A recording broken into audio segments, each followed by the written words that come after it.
WhatsApp guys, क्या हाल चाल है आप सब लोगों के। सो आज हम एक और नया टॉपिक पढ़ने वाले हैं और टॉपिक का नाम है बहुत ही अच्छा। हम जो चैप्टर पढ़ रहे हैं एरिया रिलेटेड टू सर्कल, उसी को हम आगे बढ़ाएंगे। और उसी में एक छोटा सा टॉपिक आता है कि जो प्लेन एरियाज होते हैं उसमें जो सैडेड एरिया आता है कॉम्बिनेशन फिगर्स के साथ, जो बीच वाला एरिया, जो भी ब्लैंक, जो भी सैडेड एरिया होगा निकालना, उसी के ऊपर हम क्वेश्चन।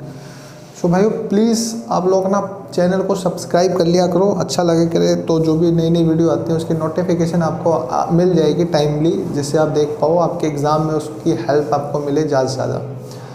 सो आप हेडिंग लगा लीजिए बढ़िया से अच्छे से कि एरिया रिलेटेड टू सर्कल में जो सैडेड एरिया है, जो प्लेन एरिया है, ये जो कॉम्बिनेशन से बनने वाले एरिया है उसके बारे में हम डिस्कशन करेंगे।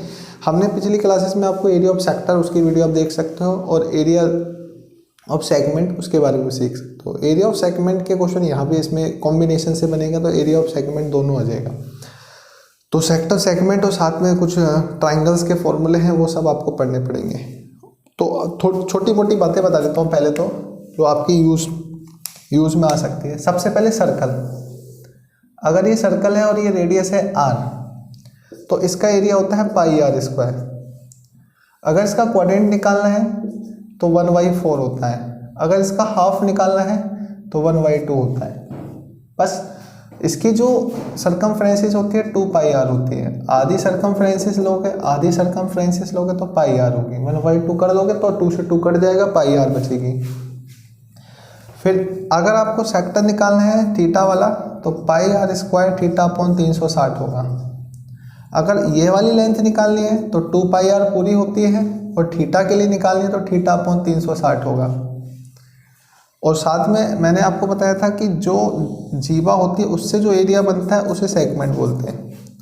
और ये वाला एरिया निकालना है तो ये वाला एरिया होता है पूरे सेक्टर का area, πr square theta upon 360 minus r square sine theta by 2 cos theta by 2। यहाँ से r स्क्वायर कॉमन लेके ब्रैकेट में pi theta upon 360 minus r square sine theta by 2 cos theta by 2। ये हमारे पास discussion है। तो ये फॉर्मूले। फिर एक हमारे पास इक्विलेटरल ट्राइंगल, ये राइट एंगल ट्राइंगल है। राइट एंगल ट्राइंगल का एरिया निकालना है तो 1/2 बेस इंटू हाइट होता है। और अगर इक्विलेटरल ट्राइंगल है, अगर इक्विलेटरल ट्राइंगल आपके पास आता है, इक्विलेटरल ट्राइंगल का जो एरिया होता है जिसमें सारी भुजा a है, √3/4 a स्क्वायर होता है, और इसका पैरामीटर 3 होता है। तो इन्हीं दो चार चीज़ों के ऊपर बेस बनाकर हम क्वेश्चन करेंगे। जैसे मान लिया स्क्वायर है, a पैरामीटर 4a हो गया और एरिया a स्क्वायर होता है। तो यही बात हमें इसके अंदर करनी है। इन्हीं के ऊपर फॉर्मूले हैं, इन्हीं की कॉम्बिनेशन से फिगर बनेगा। उन्हीं की कॉम्बिनेशन में जो सैडेड एरिया होगा वो निकालना पड़ सकता है, जो रिक्वायर्ड एरिया होगा वो निकालना पड़ सकता है। इसी को हम पढ़ेंगे इस चैप्टर के अंदर। तो कॉपी पेन उठा लो बढ़िया से और इसी टॉपिक को हम पढ़ेंगे। तो थोड़ा सा मैंने आपको ओवरव्यू दे दिया है कि हम क्या पढ़ने वाले हैं। हमारा पॉइंट ऑफ डिस्कशन क्या है। हमारा पॉइंट ऑफ डिस्कशन है जो प्लेन एरियाज हैं उससे जो रिक्वायर्ड एरिया पूछ रहा होगा वो हमें निकालना। तो इसके बेहतरीन क्वेश्चन जो बनते हैं वो कराते हैं। सबसे पहला क्वेश्चन में आपकी स्क्रीन पे है, ये रखा मैंने। पहला क्वेश्चन आपके सामने प्रस्तुत किया जाता है।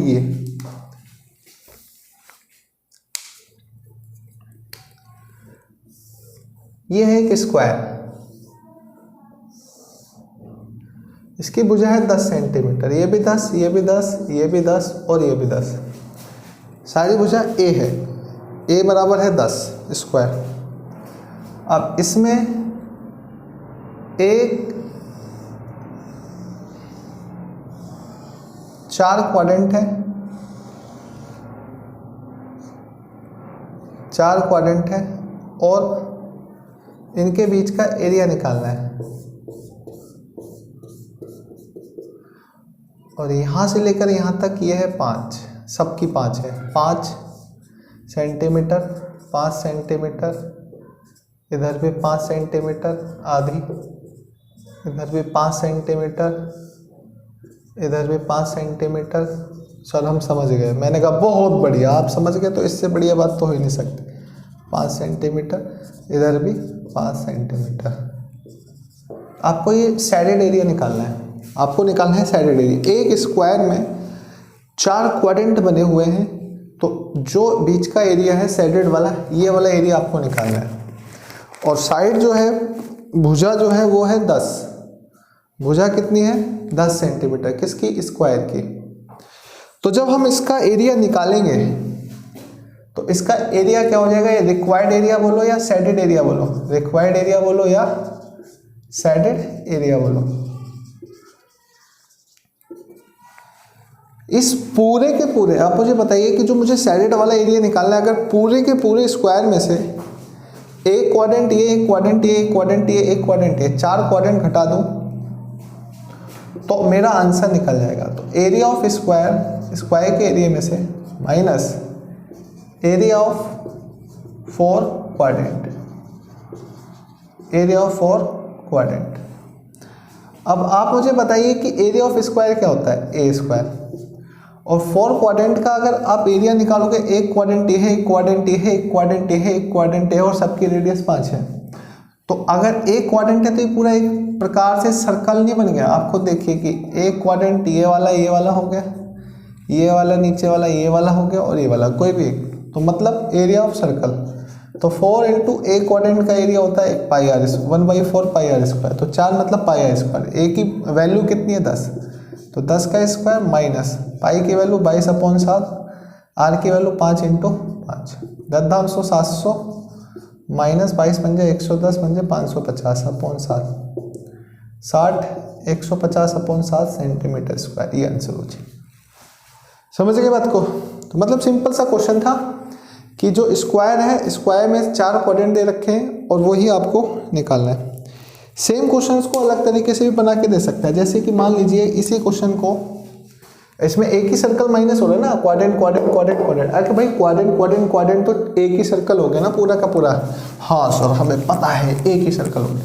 मैंने कहा बहुत बढ़िया, मेरे सारे प्यारे बच्चों को मेरी बात समझ में आ गई। अगर मान लीजिए कि ये वाला क्वेश्चन आ गया, मान लीजिए ये वाला क्वेश्चन आ गया, ये स्क्वायर है और ये सर्कल है, ये साइडेड एरिया निकालना, ये वाला साइडेड एरिया निकालना है। इस बार मान लेता हूँ ये 14 सेंटीमीटर है। तो सेम ही क्वेश्चन है।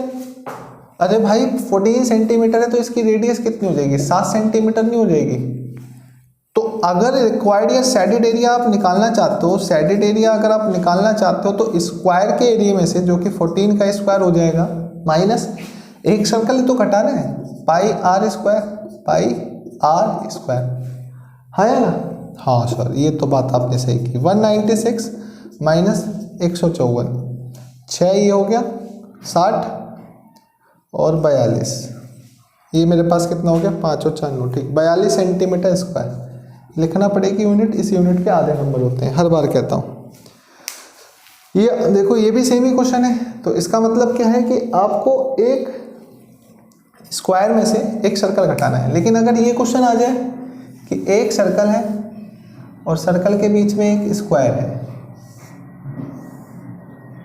और इसकी रेडियस 7 सेंटीमीटर है, इसकी रेडियस कितनी है? 7, तो ये भी 7 होगी 14। तो आपको ये बात पता होनी चाहिए कि अगर ये a है, ये a है, तो ये वाली होती है √2a। √2a is equal to 14, a is equal to 14/√2, और √2 और √2 से ऊपर नीचे इंटू करोगे तो a इज इक्वल टू हो जाएगा 7√2।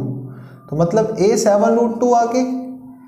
अब पूरे सर्कल का एरिया क्या होगा? इसको मैं इधर कर देता हूँ। पूरे सर्कल का एरिया क्या होगा? पूरे सर्कल का एरिया होगा pi are square, pi into R square, minus area of square minus करना पड़ेगा। आपसे ये वाला साइडेड एरिया पूछा है, ये वाला, तो सर्कल के एरिया में से स्क्वायर का एरिया माइनस करना पड़ेगा। अच्छा आपको लग रहा होगा कि √2a कैसी होती है? पाइथागोरस थ्योरम जब आप लगा दोगे, स्क्वायर है तो a square plus a square, a square plus a square is equal to 14 का स्क्वायर होता है ना पाइथागोरस थ्योरम। लंब ये हो गया, मतलब परपेंडिकुलर, बेस और हाइपोटेनियस। तो 2a square is equal to 14 का square, a square is equal to 14 का स्क्वायर 196/2, उसका अंडर रूट ही तो जाएगा, तो ये ऊपर वाला तो अंडर रूट 14 आ जाएगा, ये √2 आ जाएगा। यही बात तो लिखिए 14/√2। उसको रेशनलाइज किया तो ए की वैल्यू आ जाएगी। तो ए की वैल्यू कितनी है कि 7√2, तो ए स्क्वायर मतलब 7√2 का स्क्वायर, ये आंसर हो जाएगा। समझो, है ना आसान क्वेश्चन। ऐसी बेहतरीन क्वेश्चन कराता हूं मैं और भी बढ़िया बढ़िया। एक इक्विलैटरल ट्राइंगल है,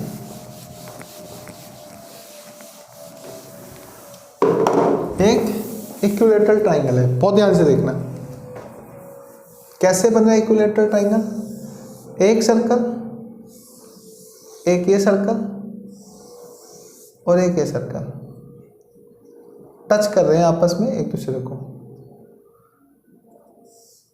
ये 7 सेंटीमीटर, ये भी 7 सेंटीमीटर, ये भी 7 सेंटीमीटर, ये भी 7 सेंटीमीटर, ये भी 7 सेंटीमीटर और ये भी 7 सेंटीमीटर।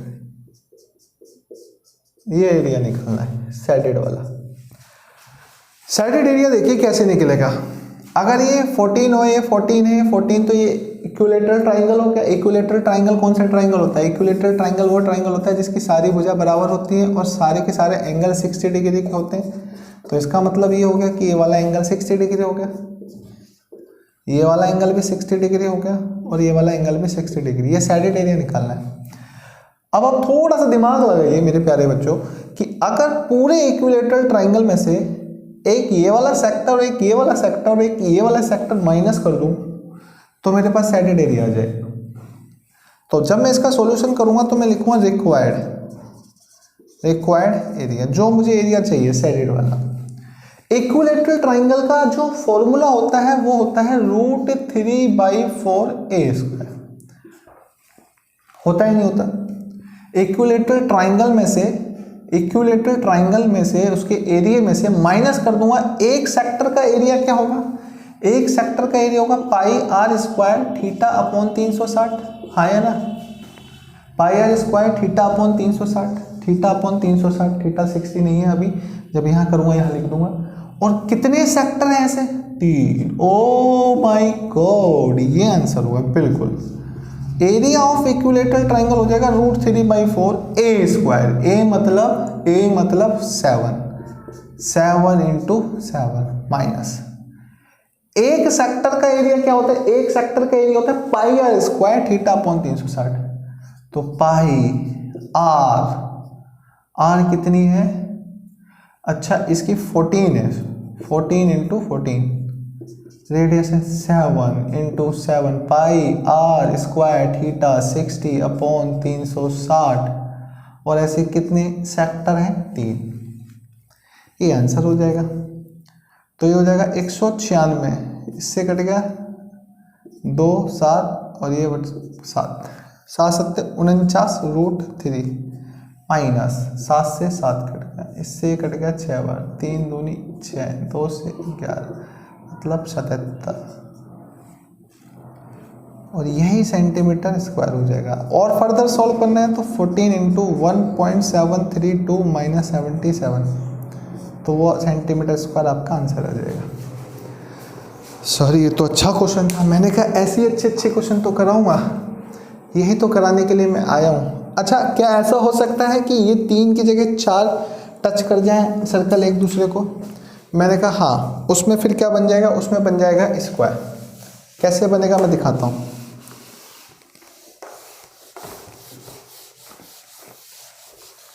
ये लो जी, एक सर्कल,